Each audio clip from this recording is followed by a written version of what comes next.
नमस्कार दोस्तों। यदि आप शेयर मार्केट इन्वेस्टमेंट करते हैं तो आपको दो प्रकार की इनकम शेयर मार्केट ट्रांजैक्शन से यूजुअली होती है। एक डिविडेंड इनकम जो शेयर को होल्ड करने से मिलती है और दूसरी कैपिटल गेन या कैपिटल लॉस संबंधित इनकम जो आपको संबंधित शेयर को बेचने पर होती है। अब एक व्यक्ति ने मुझसे प्रश्न पूछा कि अनूप जी, यदि मेरे पास में एक शेयर को होल्ड करने से डिविडेंड इनकम हुई हो और सेम फाइनेंशियल ईयर में मैंने उस शेयर को बेच दिया हो जिससे मुझे नुकसान हुआ हो, तो क्या इस नुकसान को मैं अपने डिविडेंड इनकम से सेट ऑफ कर सकता हूं? मेरा उत्तर था नहीं सर, ऐसा संभव नहीं है। वो बोले साहब क्यों संभव नहीं है? क्योंकि प्रेजेंटली इनकम टैक्स प्रोविजंस इस प्रकार का सेट ऑफ अलाउ नहीं करते।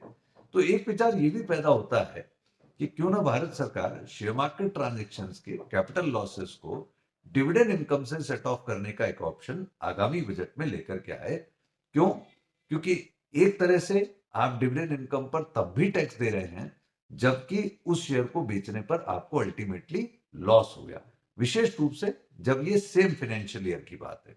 और यदि फाइनेंशियल ईयर बदले भी तो भी मुझे लगता है कि कैरी फॉरवर्ड सेट ऑफ करते समय क्यों ना भारत सरकार कैपिटल लॉसेस को एटलीस्ट डिविडेंड इनकम से सेट ऑफ की व्यवस्था अब करदाताओं को, निवेशकों को उपलब्ध कराए।